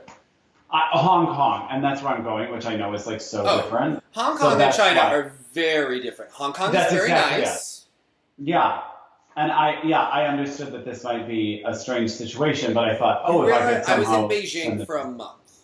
Yeah. On the days that the government didn't make the clouds rain, which was the story, very serendipitous, the smog was so bad that it looked cloudy when it wasn't. Okay? Yeah. Just saying, it looked like a sky blurred background when it wasn't. Wasn't my favorite country. Okay? Okay. Actually, a very interesting country, I would say. Of course. Lots to do. I was in the summer. It was just really hot. Okay? It was really hot. That would be brutal. Help. Okay? Yeah. But November, that would be better. But then it gets really cold. I don't know. I think you should fire. I'd also have to look up where specifically this location is. To fire your agent. I'm just telling you. But I mean, amazing. No, Hong Kong. Remember, I'm going to Hong Kong, which I've been to before. Although the real Chinese food, very good. If you go to Beijing, I would give you places to go. But they went to this city that I've never heard of. I don't know. Maybe it was invented. Yeah. I'm not sure. It was. We'll do some research. Oh my God, it was horrible. When we were in China, the media village was like located in a place where the Chinese government had displaced local people from where they lived. So like when we had to give them a card being like, I'm an American, I live on this street, no one knew where it was because those streets didn't exist 6 months before the Olympics or 2 years before the Olympics. Isn't that something? It'll be interesting, for you then to compare how it has come since then when they do it in 2020. Before the Olympics happened in China, this is a fact, this is just a fact. They had days where they would have the public practice not spitting and pushing people out of the way before they got on the subway, because that's just considered what is done there. It's fascinating. Retraining a culture in a way to impress everyone for the Olympics. Oh my God, we could talk about China for a long time. It's an interesting place. Yeah. Yes, it is. It's worth going, but it's interesting. My dad went and he was like, you didn't lie. He crossed the border from Hong Kong to mainland China for, Okay. It wasn't quite as magical as the Great Panda Adventure made it seem like it would be. I didn't get to run. Those aren't the parts you were seeing. Yeah. No, I didn't get to have the panda on my back, which seems potentially dangerous, but it looked really cute in that horrible kids movie. Where they saved the panda from the poachers. Don't you remember? I don't know. I don't know if you were ever a kid, Jonathan. I don't think you were. No, I mean, I know about Kung Fu Panda, but sadly, I think I enjoyed that exclusively as an adult. So let's talk about the Weaver and Poche situation, where I have had this gut feeling that they were not going to compete this year. Okay, interesting. Since last year, since we saw them, when they said 9 years in the top 5 at Worlds, I was like, oh, they're very aware of their placement, and I would feel 9 years in the top 5, and we keep just going right. Sometimes a token bronze. I would feel like we're getting nowhere. We are getting. I am 32 freaking years old, and we're gonna try to Well, and at that point, does more of the same stimulate you, or does it not? But the thing that came as a surprise was not that they could justify ending it now. Because, of course, I agree with you, and we've thought about it. There are so many opportunities. Rock the Rink. Think about it. You're 32 years old. You're Andrew Poche. You can't freaking twizzle. You haven't been able to twizzle for 32 years. the Russians have all the political pull in the world. Marie-France has all the talent in the world and pull of her own. You think you're going to magically get this? Well, that's even if your goal is to continue only if you're winning. I mean, yes, of course. Like I would want to only continue. Jonathan, if I could keep winning. This is far beyond more than just. You got to be tired, right? But you have to think about. You have to look at skating is their job at this point. It is their income, and if you're a skater of them, you have to look objectively. And this is part of why some of these teams continued after the last Olympics was. Teams like Weaver and Poge were looking at like what shows do Tessa and Scott have? How much money am I going to make if I medal on the Grand Prix and get funding from Canada and do this tour? Like they're looking at how they put together their incomes, and you have to kind of look at it and be like, am I going to do this to get a bronze here and place this here and get this funding and be or am I going to do this tour or do Battle of Blades? I mean, you're starting to have options. Then there's that Netflix show you could do. Your life could certainly be more interesting, and you could start to live a life, because it's very regimented. And when you are in your 30s, stuff changes. It's not going to Worlds in Montreal, while great, is not the end-all and be-all. Well, not if you could be making all that much money and get that ball rolling for your professional momentum in that same period of time. I mean, the thing that kind of threw me for a loop was how surprised Caitlin seemed in her post. It wasn't well coordinated in time, which makes it seem like he pulled the plug kind of abruptly. Which is, something unusual must have happened here. It didn't seem like when teams come to a decision, our time has come.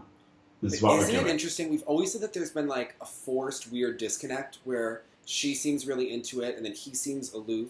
She posted this long, beautiful post. He posted nothing. That was weird. But then she was at his sister's wedding today. I mean, this is just a weird situation. They're not a couple. Yeah. They've lived together. People aren't sure if they're dating. It's just been like a strange... They seem very private. Yeah. Yeah. But putting on the... She reminds me of a Texas pageant queen. That's like... She has that skater veneer like down. The veneer, yeah, absolutely. Which actually served her well at times in ice dance. But and then people were like, home worlds. And I'm like, home worlds? The girl is from Texas. They split their time between Detroit and Fort Lee. How much allegiance are we really having to Canada, other than going to the States? And quite frankly, the Canadians are, I mean, even though they're not new, like, I'm much more excited to see more of them at this juncture than more of the same from because he's hot or because of their skating? Well, you know what it is? Yes, he's hot for sure. But when at Four Continents, they kind of had a power thing going in a quasi-similar way to Hubbell and Donohue, in like a very kind of large athletic thing, which really sticks out in a lot of the ice dance teams that are so lyrical right now. See, in the beginning, I found Weaver and Poge interesting when they were an underdog team. They were like really interesting. And that Olympic season for Sochi, they had, and even before when they did Yuzuru Malad the first time, even the next year when they tried to do that like statue program, they at least were interesting. But as soon as, and a lot of skaters make this mistake, as soon as they became like going for the top where they consider themselves a leading team, they overthought it and it all went to shit. Kind of like Hubbell and Donohue with the Romeo and Juliet, and maybe with the Shallow, we don't know. It's questionable. It's like things at it becomes a bit like a caricature when they hit a certain point. They think like this is what a top team is supposed to do, and they overthink it and lose who they were all along. Right, which is why we all loved them to begin with. I mean, I think the biggest example, Weaver and Poge did the Four Seasons type thing, and it didn't quite work. They did win the Grand Prix that one year when other teams weren't competing, and the French weren't completely the French, but that was the year that the French were climbing event to event to event. The interesting thing was the year that they did that really forced program, and again, it changed a million times, and it had the voices, This Bitter Earth. That was when we knew it was over. It was just over. And then they moved to Nikolai for new information, and it was like, we are going to have a fresh start, and it was like, Oren Wes. And you're like, yeah, and it was over the minute they when they had to return to Yuzuru Malad. It was like we're like pushing this further. Apparently, They were treading water. They were treading water, I think. He's been ready to move out. on for a while, apparently. Like, he is... Well, and again, that's an epically long career. And the financials and the logistics, but just the sheer exhaustion of that type of training and that type of endless competition and struggle of floating within that thing, it has to wear on you. I will say that I think that last year was their best combination of two programs in 5 years, maybe ever. Yes. Maybe ever. Because even when they were coming up, like, they would have a good free dance, but not a great short dance. So it was their best mix of two programs last year. Yeah. Ever. So, but I think it was the right decision. Look, they've got so many great opportunities. It was at home. Remember, Piper and Paul weren't walking through the door that Canada kept opening for them. Yeah. So I think we all knew people were trying to help Piper and Paul move ahead if they ever could nail their, rhythm dances or something. So I think that writing was on the wall even at home. Yeah. Plus, Piper and Paul, there's like a little bit of a freshness. They still are like that quirky team. And it's always felt like maybe they're going to hit it one of these days. Like they're close, they're circling the wagon. But they're a team I'll be intrigued to see which kind of Broadway route they go. It could work for them. It could fail horribly, it could work. Yeah. But they're going to do something different than everyone else, so I'm already interested to watch. Whether I love it or not, I'm already intrigued by whatever they'll do. I'm... Are you relieved that we don't have to see Caitlin Weaver do Broadway? You're a little relieved. I'm a little relieved. Are you a little relieved? Yeah. Well, although Razzmatazz kind of probably works if she did a chorus line number or something. No, but Jonathan, it was going to be a cringe. You knew it was going to be a cringe. Yes. Like that group number on the Thank You Canada tour where they wore the Madonna costumes. You knew it was going like that, okay? It was just... Yes, I agree. Look, No, I'm also intrigued to see Chalk and Bates Broadway take, because now Madison has that kind of Apparently, this season they have the Good Free Dance from Montreal. They are the ones. Okay, I'm very excited to see it. People have been unclear if Shallow is the way to go, if it's going to be another program. So here's the thing: Chalk and Bates took a leap of faith, did this whole big change. I'm here for it. They kind of changed my mind on how I view them. They're still underdogs. They're still underdogs who are... But they changed that narrative in a world where maybe Weaver and Poge, when they moved around, didn't quite change the narrative. Isn't it amazing that for a million years we were always saying she has like charisma and sex appeal and pizzazz and all these things, and Igor would give them an American in Paris and Les Mis and after another. A total miss on what she did have to offer. And then last year we saw her giving like Elvis vibes, and it was like, oh, lightning, like light bulb went off. Use what's right in front of you. You have to see the team in front of you. Yeah. And that's what Montreal seems good at. They see what's standing in front of them. Yeah. So, standing in front of them, Star Andrews doing seven. Stop. Oh my gosh. That's when we kind of joke about the opera plots. I mean, lest we forget about Salome, the young girl who strips for her stepdad, and her reward is John the Baptist's head. It is kind of all odd, I know, and there were some comments that they think that Carolyn Green is too young for Michael Parsons, and it's like a 15 to 23 age split. That is weird. That is strange, I guess. It must be a strange training environment. But then they know each other. They've trained together for years. They're in that very insular club with all of the Russians. And when you look at who's on that academy, and they're all like the 4th or 5th place Russians that then moved in. It's an interesting group.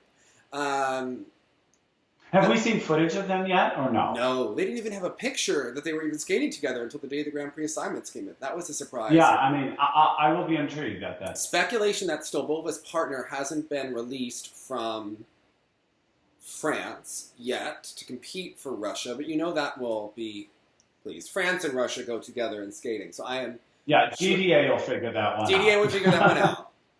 There may have to be some vote promises. Just like he did for Bruno. Yeah. Okay, here's what I'm thinking. That this is what DDA should do. I think DDA is in the right in this one. Oh, maybe this is why DDA should say this. Listen, Alexander Zhou Lim, I saw that nonsense you tried to pull at Worlds last year. I will give you Stolbova. Your ice dance team isn't getting higher than bronze. You know what? And like, I would be okay with it. And I would rather see another strong Russian. But do you think DDA's afraid for Morgan and Vanessa if he does that? Don't you feel like Morgan and Vanessa are kind of treading water too, Jonathan? They're doing Battle of the Blades in the fall. I know, but DDA knows that. So does DDA want to hold off on that release, is what I'm saying. Maybe. Could DDA deny it another season or two until Vanessa and Morgan There's no way Stolbova can ever do any of this. There's no way she can ever... Okay. First of all, she couldn't even compete at the Olympics because of the medical file. And like, it's Russia. Like, Lord knows. Okay? Like... Right.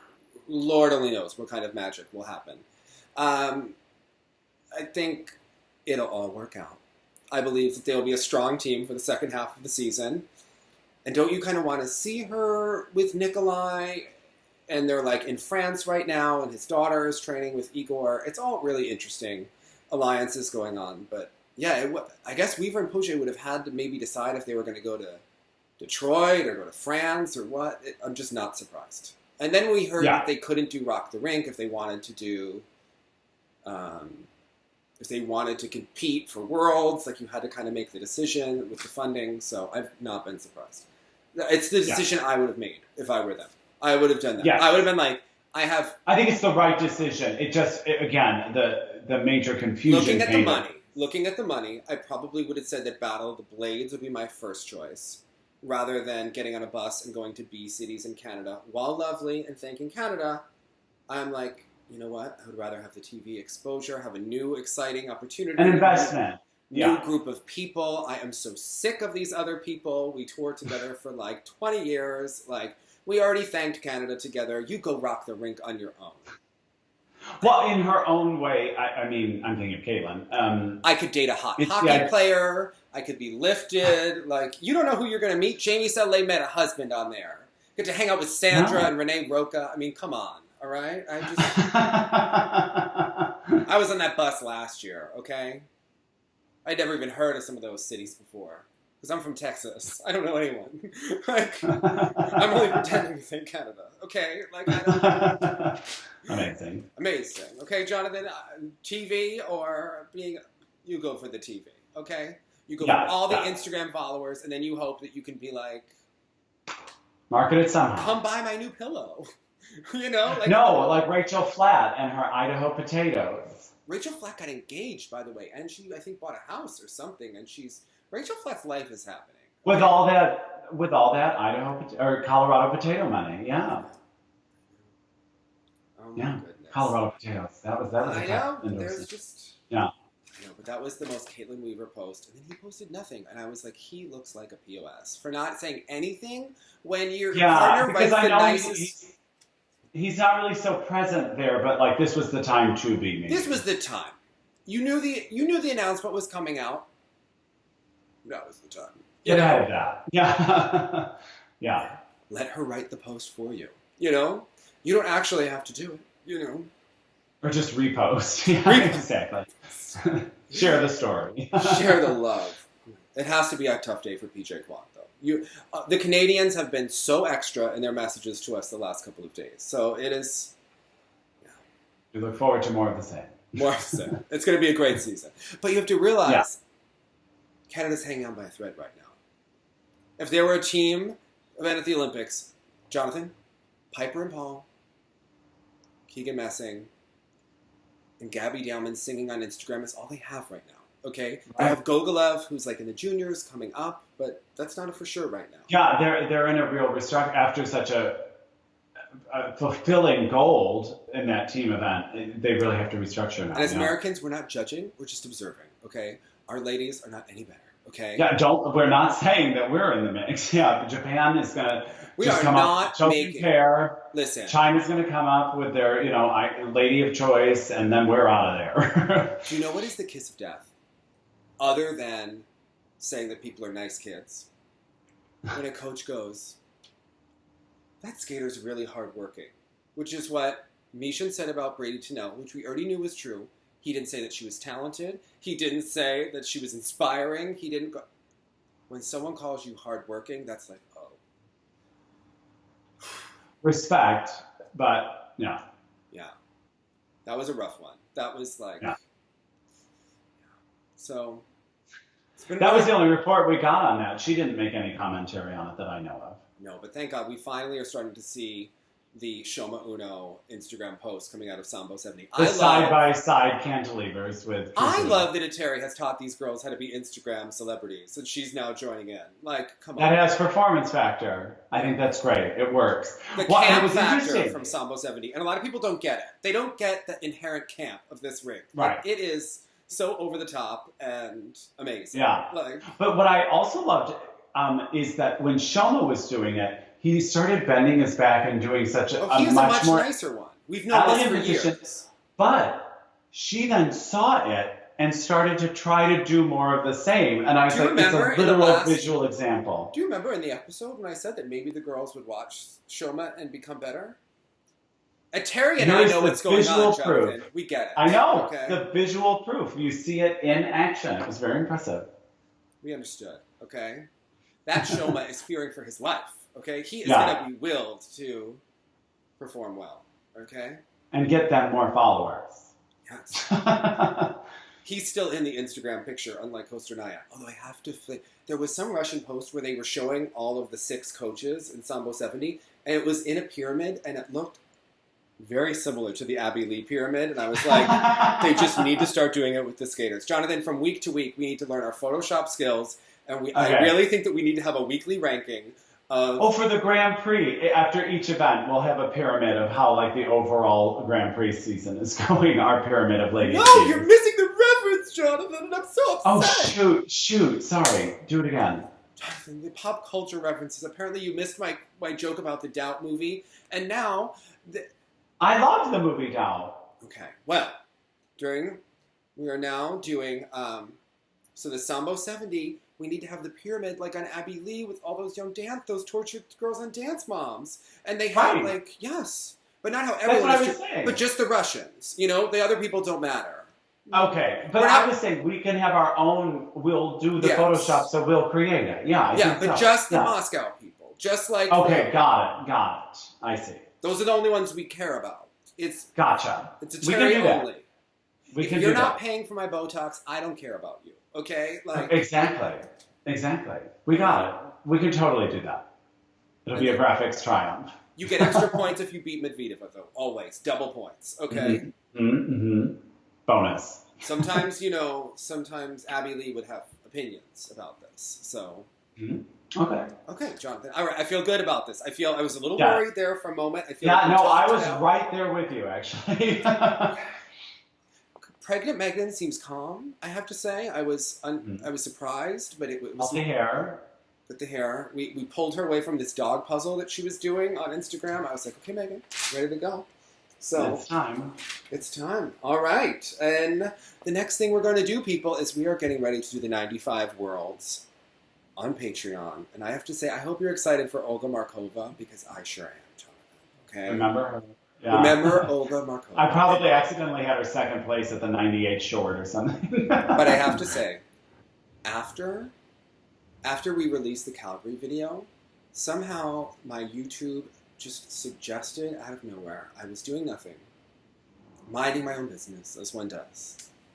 A video of Alina Kondrasheva came up from the 1994 World Team Championships that used to be on CBS on the weekends, where she was living in Norway, doing this program. All she did in the program was a double axel. It was the sexiest double axel I've ever seen. From a stock, you have to watch the program. If you do nothing I'm else, going to need you to send me that. I will enjoy it. Kondrasheva, it is maybe the worst program I have ever seen in professional skating. And that's saying a lot. That's saying a lot, Dave. No, it's not as bad as Tanya Kwiatkowski doing the Marilyn Monroe. I will never, unsee that. Yeah. But this program has a camp factor and terrible factor that is up there. And I applaud it. I enjoyed it. I may rewatch. Okay, she's doing a lot of like arch back movements. I hope someone requests that soon because there's a lot coming. We have to watch the 98 ice dance coming up. There's lots of That's things. going to be fun. Yeah. It's going to happen. But first, 95 ladies. I swear, and I already know you're going to be like sentimental for Krylova, and I'm just going to let you know, I'm heartless and going for Pasha all the way. All the way, okay? I'm just... Hashtag Team Angelica. I knew it's going to happen, Jonathan. I know how you are. You're very emotional. It's that Dick Button quote that she can emote to the 100th row. Too bad there's only 26, or whatever the numbers were. So, yeah, you already know. All right. Hold an edge and look sexy. Bye, guys. Bye, guys.